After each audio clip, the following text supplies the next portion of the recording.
Bienvenue dans cette formation d'initiation à V-Ray. Vous allez apprendre comment on maîtrise, non pas V-Ray dans sa totalité, mais au moins comment on maîtrise l'asset editor, c'est-à-dire la partie intégrée, le menu qu'il y a intégré dans SketchUp pour régler les menus V-Ray. Alors on va voir les lumières, les matériaux et les rendus, au moins sur le b.a-ba de ces trois points-là. Ça ne fera pas de vous des maîtres absolus de V-Ray, mais en tout cas, ça va vous permettre de maîtriser les bases pour continuer à suivre les tutos, que ce soit sur ma chaîne ou sur les chaînes de n'importe qui d'autre, ou même sur autre part que sur YouTube d'ailleurs. Pourquoi se former à V-Ray? Alors là, je pense que vous avez fait le bon choix parce que V-Ray, c'est le meilleur moteur de rendu de SketchUp et même un des meilleurs en tout cas sur même tous les autres logiciels en général. Et ça permet de faire des images photoréalistes qui vont vous apporter énormément de choses. Alors, toutes ces choses, je vais vous en parler dans des mails que je vais vous envoyer aussi dans les jours qui viennent. Il y en a 3 ou 4, je crois.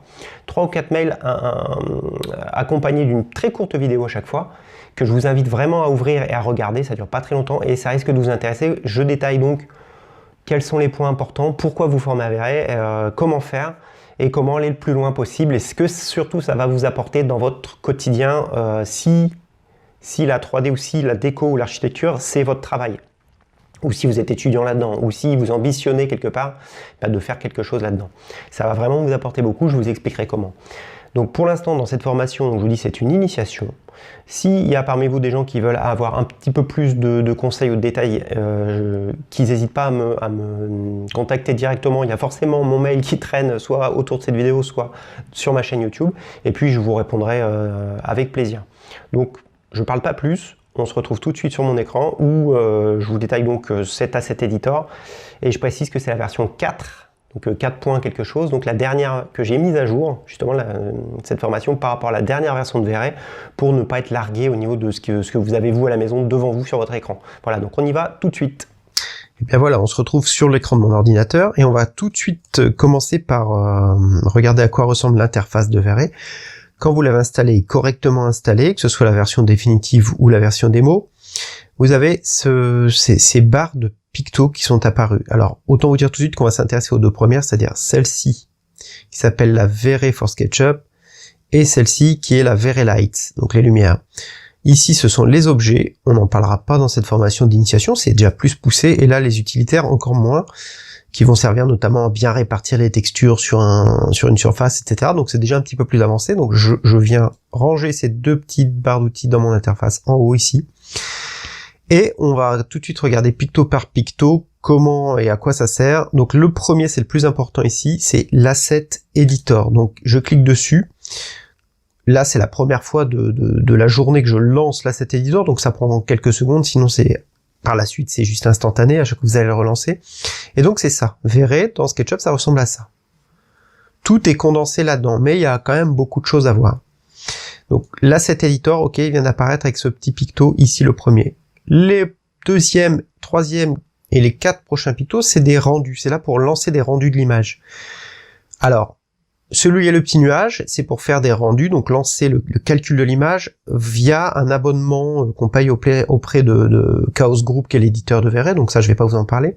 Et celui-là, c'est un rendu un peu plus interactif, où on va cliquer, enfin bon, un peu plus technique, ou du moins spécifique.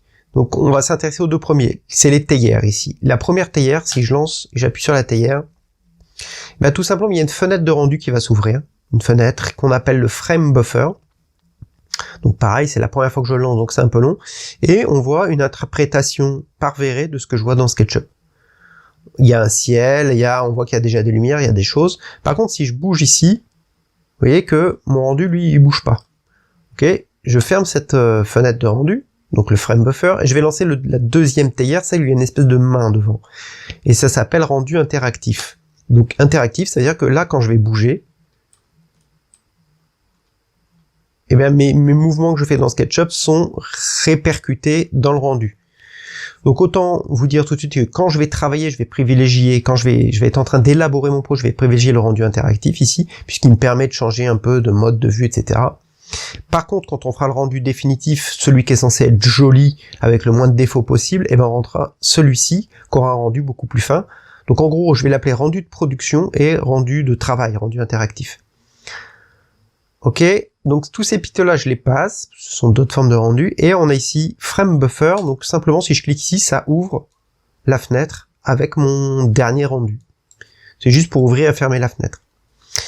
Ok, je passe les autres, qui pareil vont être un peu plus techniques. Pour le moment, je vais vous embrouiller si je vous parle de ça, c'est vraiment pas utile.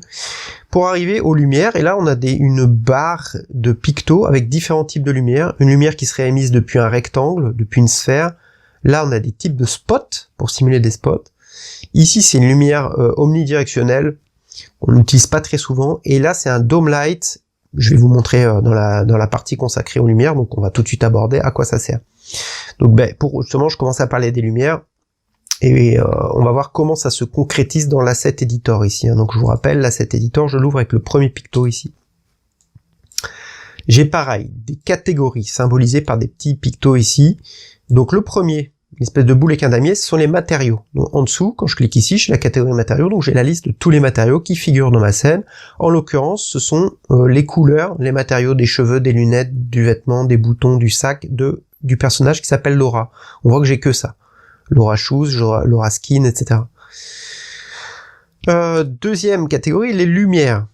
Et là, on voit que les lumières, j'en ai déjà une. C'est le sunlight, le soleil. Alors pourquoi j'ai rien ajouté, j'ai déjà quelque chose dans les lumières? Tout simplement parce que vous savez que dans SketchUp, il y a ce fameux outil. Donc je fais un clic droit ici dans mon interface, je vais chercher l'outil ombre de SketchUp que vous connaissez. Je l'active et on voit l'ombre ici. Que je peux bouger avec les mois de l'année, etc. Donc ça, c'est dans Verret, appelé Sunlight.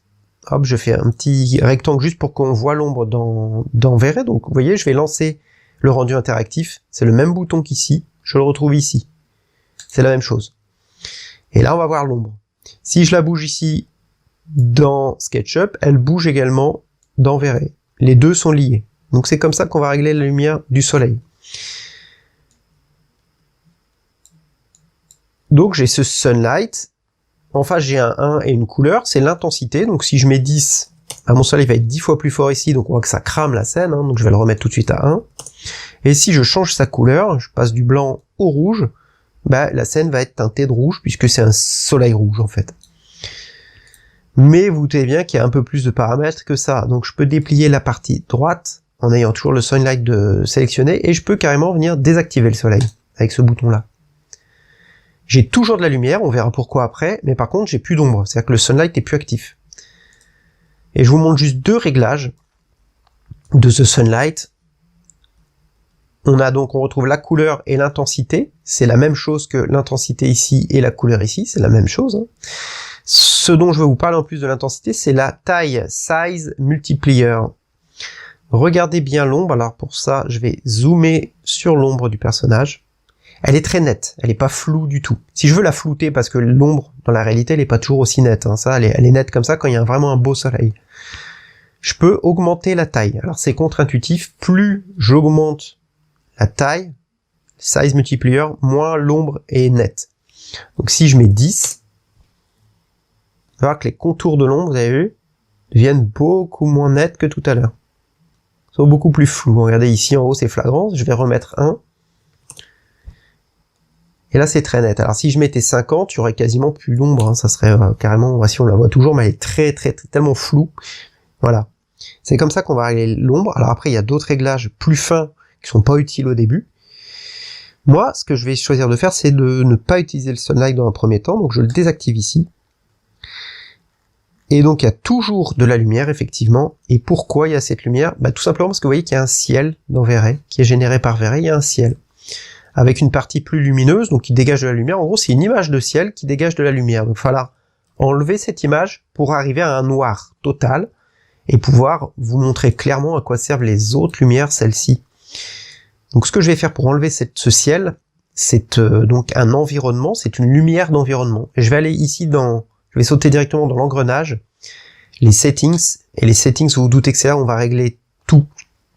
La focale de la caméra, la taille de l'image, l'angle de la caméra, la finesse du rendu. Est-ce qu'il y a des petits grains? Enfin, je vais régler la qualité ici, vraiment la qualité du rendu. Donc je vais aller dans la catégorie ici, environnement. Vous voyez que ici j'ai des symbolisés par ces petits carrés damiers là, j'ai des damiers gris, c'est-à-dire qu'ils sont vides, il n'y a rien dedans. Et ici dans background environnement, donc arrière-plan, un background en anglais, j'ai un picto bleu, ça veut dire que il y a quelque chose dans le background, il y a une image. Alors je peux cliquer sur le bleu et je vois que c'est ça, c'est une grosse image blanche qu'il y a dans le background. Ok, je veux revenir en arrière, la petite flèche ici même. Je reviens en arrière. Alors, du coup, ça m'a bougé de place dans le menu. Donc, je reviens, engrenage, background. Je vais simplement le désactiver ici. Et là, il fait complètement noir. Je vais prendre le premier type de lumière, le rectangle light. Je vais me mettre dans une vue un petit peu de face comme ça. Et je vais créer une lumière. J'ai créé vous voyez, une sorte de rectangle avec une flèche que je peux manipuler comme un objet SketchUp, hein, vraiment comme je veux. Je peux le tourner, je vais l'orienter la flèche qui indique vers où la lumière était mise, vers mon personnage, et voilà ce que j'obtiens. J'ai une lumière qui est émise par un rectangle. Ça s'appelle les rectangle light. On peut en mettre beaucoup aux fenêtres, dans les orifices, etc. pour booster un petit peu l'éclairage. On va regarder juste un petit peu ce qui s'est passé dans l'asset editor. On voit que le sunlight que j'ai désactivé, il est maintenant accompagné dans la liste d'un rectangle light. Alors, moi je vous conseille de les renommer au fil du temps, hein. On peut double-cliquer dessus puis l'appeler mon rectangle 1 ou ce que vous voulez, lumière fenêtre ou ce que vous voulez. Voilà, je l'ai appelé mon rectangle 1. Et on retrouve une intensité cette fois qui est à 30. Donc si je mets 250, ben ça va éclairer beaucoup plus fort. Et une couleur. Donc si je veux éclairer un peu plus chaud, un peu plus jaune, voilà, je fais comme ça. Vous voyez que j'ai modifié 250 ici et la couleur ici, et ça a été modifié là, on retrouve exactement les mêmes paramètres. L'unité, on peut travailler en watts, en lumens, etc. Ça c'est la taille du rectangle, et dans les options, ce qui est intéressant, c'est qu'on peut le mettre invisible. Et ce qui est intéressant avec invisible, c'est que, vous voyez, quand je le coche, regardez bien ce qui se passe dans le rendu, le carré blanc ici disparaît. Par contre, la lumière qu'il émet, elle reste. Donc c'est assez intéressant, d'autant plus que si je laisse visible et que je tourne autour, il y a un moment, si je passe derrière, ben, le carré blanc il devient un carré noir. C'est-à-dire quand je suis derrière, ça émet pas de lumière, du coup ça me cache les choses. Alors que si je le mets invisible, tac. Donc ça, cette option invisible, on va la retrouver sur toutes les lumières. Et autre option intéressante, est-ce que ça génère de l'ombre ou pas? Donc on voit que ici, alors je vais désactiver l'ombre SketchUp là, pour pas qu'on soit perturbé. On voit qu'il y a une ombre très diffuse qui est générée par le rectangle. Si je décoche, alors je suis bien sur rectangle et dans ces options et je décoche Shadow, et bien là il n'y a plus d'ombre du tout. C'est-à-dire que c'est une lumière qui ne génère pas d'ombre. C'est rarement utile, mais ça peut quand même être le cas quand on veut pas multiplier les calculs d'ombre et qu'on a plusieurs lumières artificielles comme ça. Alors vous vous doutez que les autres lumières elles vont fonctionner un peu pareil, c'est-à-dire que là je vais prendre une sphère, je clique, je glisse dans la scène, je clique une deuxième fois, je prends cet objet sphère, et lui je vais le monter au-dessus de la tête de mon personnage, enfin j'ai essayé du moins. Voilà.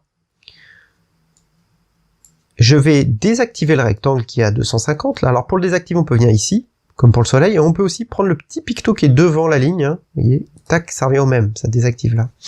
Ma scène maintenant elle est éclairée par cette sphère light. Je vais monter pareil à 250, histoire que ça éclaire beaucoup. Dans ces options, je vais mettre invisible.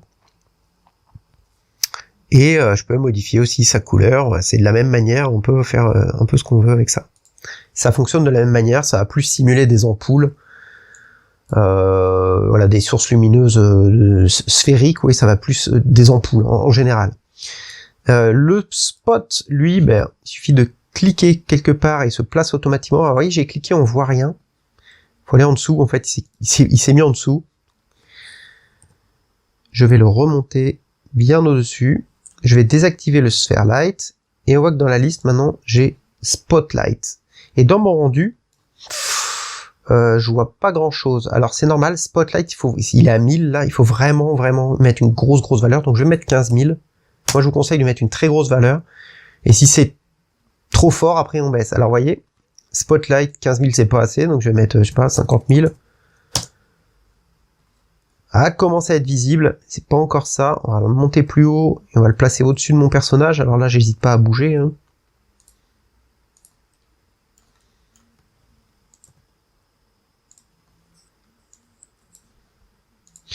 Parfois, si l'actualisation ne se fait pas dans la fenêtre de rendu, il faut stopper et relancer.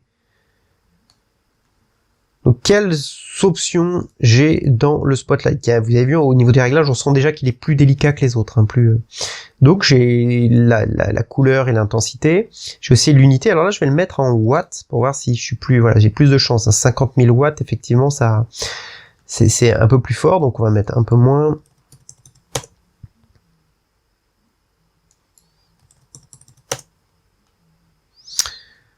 Ok, alors j'y suis allé vraiment trop fort, je vais mettre 2000 watts, enfin, ça commence un petit peu à descendre en intensité, mais alors ce qui choque tout de suite, c'est la définition de l'ombre, elle est très nette, encore une fois. Donc là, il y a deux options intéressantes, c'est l'angle, cône angle, c'est la taille du cône, vous voyez, plus je vais le faire large, plus voilà. Mais si je veux le laisser fin et avoir quand même une ombre un petit peu diffuse autour, donc je vais laisser une taille intermédiaire comme ça, j'ai le penumbra angle, qui là est à 0, si je le pousse un petit peu, tout de suite, ça va flouter les contours de l'ombre. Alors, je vais y aller un petit peu plus fort. Voilà. Et ça floute beaucoup, donc là, je peux réduire le diamètre, flouter le contour, réduire le diamètre. Je pense que l'intensité est beaucoup trop forte, là, vu que j'ai mis en watts. Et voilà, là, je commence à avoir un spot plus petit, avec... des contours moins nets, quelque chose d'un peu plus réaliste. Voilà, c'est comme ça qu'on va faire. Le problème avec le spot, c'est que effectivement, je vois son impact sur le sol, mais je vois pas du tout la source lumineuse. Donc là, si on veut simuler vraiment un spot, il faudra prévoir de mettre une source lumineuse ici, au moins pour qu'on voit une ampoule qui éclaire le sol. Apprivoisez déjà les lumières, et puis ça, vous verrez dans les tutos, j'en parle largement. Et le dome light, donc je ferme cette lumière là aussi. Ce qui fait que là, si je lance le rendu, on est d'accord, il fait noir, hein, à nouveau. D'ailleurs, tant que j'y pense, pour supprimer ces lumières-là, il faut pas juste... Regarde, si je supprime le rectangle, là, je le sélectionne et je le supprime, il disparaît pas dans la liste. Donc ça, c'est un bug, quelque chose qui marche pas bien entre SketchUp et V-Ray, c'est que je crois qu'il est toujours là puisqu'il est dans ma liste, mais dans ma scène, il est plus là, il éclaire plus. Donc je fais CTRL-Z pour qu'il revienne. Si je veux supprimer une lumière V-Ray, je la supprime depuis l'asset editor. Donc je fais un clic droit sur le rectangle et là je fais delete. Êtes-vous sûr? Oui. Donc là, il se supprime dans SketchUp et dans V-Ray. Donc je vais faire ça pour la sphère et pour le spot. Delete. Voilà, le soleil je le laisse, hein, il est pour l'instant il est inactif. Et je vais ajouter donc un dome light. Et un dome light, on peut le poser n'importe où. C'est-à-dire je pourrais le mettre tout là-bas ou là, enfin n'importe où. Son emplacement n'a pas d'importance. Pardon. Et si vous lancez un rendu, là vous allez avoir à nouveau un ciel. Voilà, un ciel avec un soleil dans les nuages. Donc c'est une image, et c'est cette image qui génère l'ombre. Ok, donc ça il va falloir, on peut personnaliser l'image qui est là, en récupérer sur internet et les remplacer, ça s'appelle des images HDRI. J'en parle aussi pas mal dans les tutos, et ensuite on peut utiliser le HDRI pour avoir des lumières beaucoup plus réalistes qu'avec le Sunlight, justement. C'est en général ce que j'utilise. Donc je stoppe, j'ai fait le tour des lumières d'un premier temps, ouais, qu'il y en a un autre là qui est le Mesh Light, qui est un peu plus particulier, et je passe tout de suite aux matériaux. Donc les matériaux. Ce qui est bien dans cette version de V-Ray pour SketchUp, c'est donc les matériaux, c'est le premier picto, hein, c'est qu'une fois qu'on a réglé la lumière, on va pouvoir utiliser un peu des matériaux. Et on a une super bibliothèque de matériaux sur le côté. Donc là, ça se passe du côté gauche. Je vais non pas sur créer un matériau, où là, c'est des trucs plus avancés. On peut faire énormément de choses intéressantes, mais pas dès le début. On a une bibliothèque de matériaux qui sont déjà prêts à l'emploi, avec du relief, avec des choses qui brillent, etc. Donc je vais pouvoir aller dans les briques, par exemple, et prendre, je ne sais pas, alors pour le sol, on va pas prendre des briques, on va prendre plutôt du bois. Donc j'ai wood ici, prendre un parquet à chevron comme celui-là, donc je le clique et je le glisse dans la liste des matériaux. Il apparaît ici flooring, parquet, herringbone, A01, blablabla, c'est son nom. Et à la fin, ce qui est intéressant, c'est qu'il y a une notion de taille, quasiment tout le temps, 120 cm. Si je sélectionne le matériau ici, il apparaît aussi dans la matière de SketchUp, vous voyez, ça change en même temps. Donc je vais prendre mon parquet, je le clique ici, avec le pot de peinture, je viens de l'appliquer là. Mon parquet est appliqué, la seule chose c'est qu'il n'est pas du tout à l'échelle, vous voyez, il est tout petit. On se doute bien qu'un parquet à chevron comme ça, il doit être beaucoup plus large. L'indication 120 cm va nous servir à le remettre à la taille. Donc je vais sur PC Windows dans édition ici, et au lieu de 25 cm, je vais mettre 120, comme ça m'est indiqué. Et on voit que là, il trouve une taille correcte. Alors, je pourrais le modifier, puis dire, moi, je le veux 2 fois plus grand, je mets 240, et voilà, enfin, on fait un petit peu ce qu'on veut. Mais, on va dire que les gens de chez Chaos Group qui ont créé cette texture estiment qu'elle doit être répartie sur 120 cm, donc je vais suivre leur conseil. Sur Mac, l'endroit pour régler la taille ne se trouve pas dans l'édition, mais dans les détails de la matière. Donc l'interface n'est pas exactement la même. Ceci dit, maintenant je vais mettre une deuxième matière, et pour ça, je vais juste créer en bout ici une espèce de mur peut-être. Voilà, imaginons un mur de 3 mètres de haut, et sur cette portion de mur, je vais mettre des briques. Donc je vais venir dans briques, mettre des briques, alors on a tout un tas de briques différentes, je vais remettre des briques un petit peu usées, je sais qu'il y en a qui marchent bien, voilà, celles-ci, c'est-à-dire qu'elles sont pas complètement neuves, hein. Je glisse ici, j'ai le brick qui met 1 mètre, donc 100 cm, hein. Pareil, je le sélectionne dans matière, je viens le mettre ici, dans la mise à l'échelle, je mets 100 cm, puisque c'est ce qui m'est indiqué dans le nom de la matière, et là, eh bien, je peux déjà voir le résultat, et je vais avoir un truc assez sympa. On va mettre des lumières devant pour voir comment ça fonctionne. Effectivement, j'y vois pas grand-chose parce que l'environnement n'éclaire pas assez. Donc, plutôt que d'essayer de modifier l'environnement ou d'aller dans la caméra pour changer des paramètres un petit peu techniques, je vais faire simple. Je vais reprendre ce qu'on a vu avec les lumières. Je vais prendre une sphère light. Je vais la faire ici. Tac. Et je vais la monter un petit peu en hauteur, ce qui va nous permettre de voir un petit peu plus les reflets et la qualité de la texture.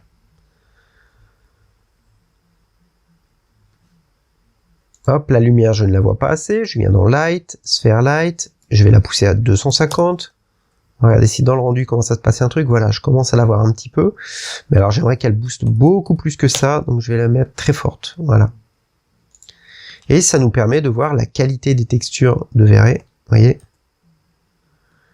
On a des textures avec des micro-reliefs, ça brille mais pas partout, dans les creux ça brille pas, on voit bien la séparation des lames de parquet, bref on a vraiment une texture qui est pas mal, et on l'a juste glissée, c'est-à-dire qu'elle était dans la bibliothèque de l'asset editor, et toutes les textures qui sont dans la bibliothèque, ou quasiment toutes, ont ce niveau de qualité. Il y en a certaines un petit peu moins bien, mais en général elles sont quand même pas mal, il y a déjà de quoi faire là-dedans. Alors un petit bémol pour les carrelages, il n'y a pas grand-chose dans Tiles, hein, ces carrelages, il n'y a pas grand-chose. Les métaux marchent bien, alors on va prendre métal par exemple, et un métal un peu peut-être doré.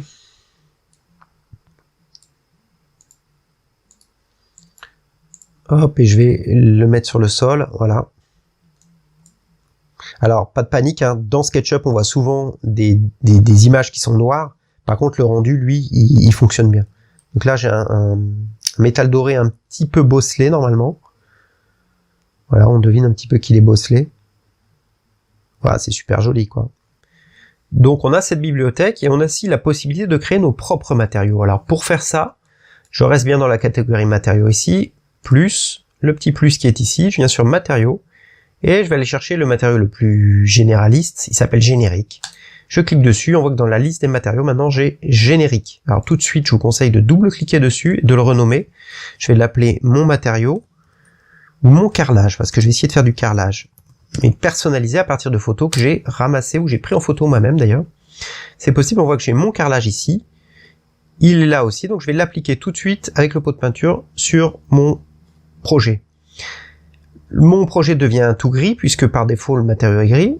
Je suis bien sur mon carrelage, je déplie la partie droite, et là, on va voir comment est composé le matériau. Je vais essayer de faire au plus simple et au plus clair. Le matériau s'appelle Verret MTL, comme Verret Material. Il est constitué de petites catégories, diffuse, réflexion, réfraction, etc. Bon, moi, on va parler que de 3 catégories, le diffuse, la réflexion, et ici le bump. Pour faire simple, le diffuse, c'est ce que on va voir. Ça peut être soit une image, soit une couleur. Si c'est une couleur, je la règle ici. Par exemple, je peux passer ça en rouge. Si c'est une image, soit je la prends et je la glisse, je la prends de l'extérieur, par exemple. Là, je prends une image de carrelage et je viens la glisser là. Et on va voir qu'ici, j'ai une image de carrelage qui apparaît et ici, j'ai mon carrelage qui est apparu. Alors, il n'est pas encore à la bonne échelle, mais il est bien là. Ou alors, je peux cliquer là-dessus. Alors, attends, je vais refaire. Je fais clic droit, j'enlève pour enlever l'image. Hein, si je me suis trompé, je fais clic droit sur la partie bleue, clear, nettoyer. Donc, ça revient, la couleur reprend le dessus. Donc, au lieu de glisser, je peux aussi cliquer là. Et j'ai toute une liste. Et là, c'est simple, je viens chercher bitmap. Et il va falloir, dans ce qui apparaît ici, aller chercher sur votre ordinateur où est rangée la photo. Donc, c'est peut-être plus rapide de glisser. Ça dépend de vos préférences.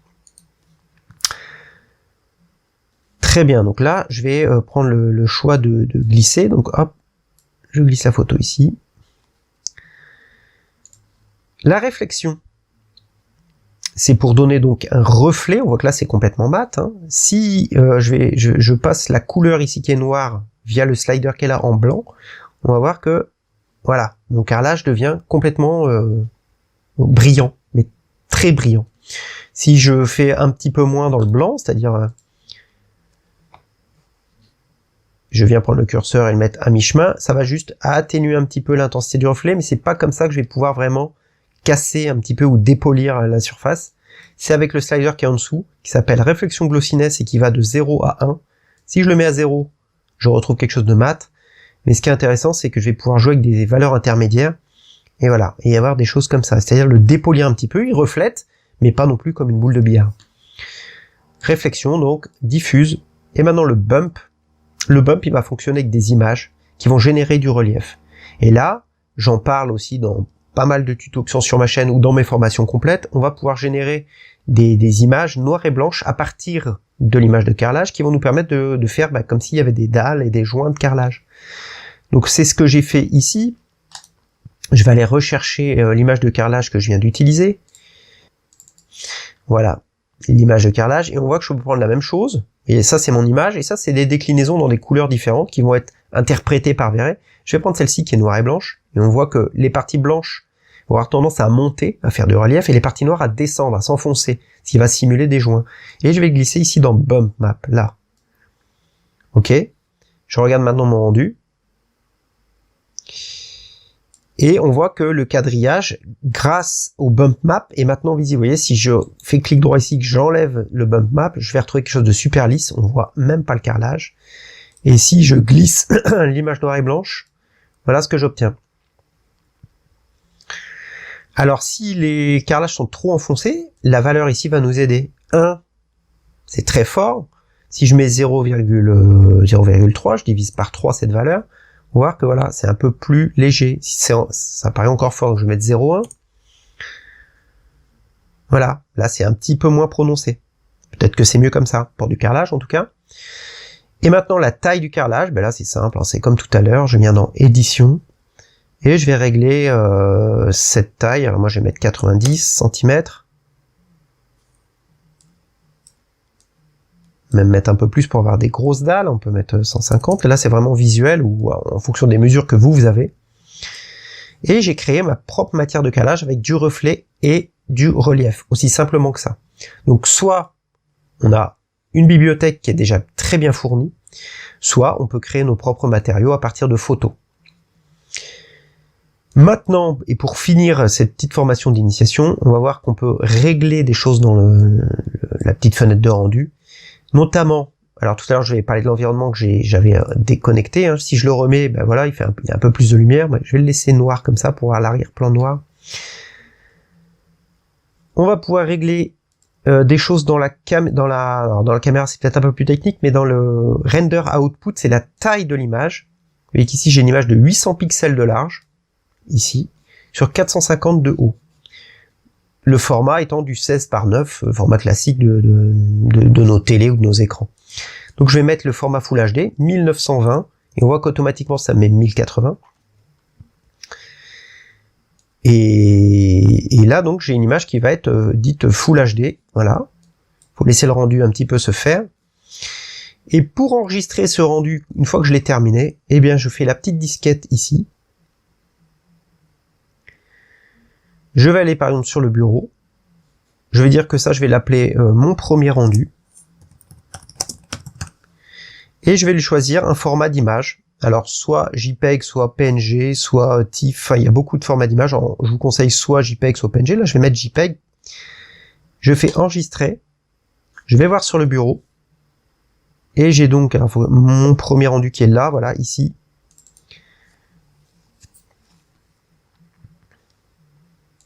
Et je me retrouve avec mon rendu verré, alors qu'il est loin d'être parfait. On voit qu'il y a du bruit, l'image, il y a du piqué sur l'image, etc., etc. Ça, il va falloir pratiquer un petit peu, vous former sur la qualité des rendus. C'est déjà un peu plus technique. Enfin, un peu plus technique. Il faut juste avoir là où cliquer, mais je vais pas vous en parler dans cette formation au risque de vous embrouiller. Donc voilà comment on utilise les matières, les lumières, et qu'on fait une sauvegarde de ces premiers rendus pour partager ces images. Voilà, j'espère que cette formation vous a été utile. Je vais vous envoyer d'autres emails. Vous allez recevoir des emails de ma part qui vont vous présenter des nouveaux tutos que je peux sortir, des trucs et astuces, des nouvelles extensions. Vous recevrez un peu moins souvent, mais de temps en temps, des offres que je fais par rapport à mes soit des cours particuliers, soit des cours particuliers en ligne, hein, soit des formations vidéo beaucoup plus denses, qui permettent d'aller de cette formation d'initiation jusqu'à une utilisation professionnelle de V-Ray pour des rendus d'intérieur, pour des matériaux plus complexes, pour des rendus d'extérieur avec de la végétation, etc. Donc voilà, c'est pas les mails que vous recevrez le plus souvent, mais vous recevrez aussi. Et puis, je vous encourage à me contacter directement si vous avez des questions à l'adresse qui s'affiche là sur l'écran, que vous trouverez un petit peu partout sur mon blog, sur ma chaîne YouTube, etc. Pour me poser vos questions, moi je me ferai un plaisir d'y répondre. Voilà, amusez-vous bien avec V-Ray, puis je vous dis à très bientôt.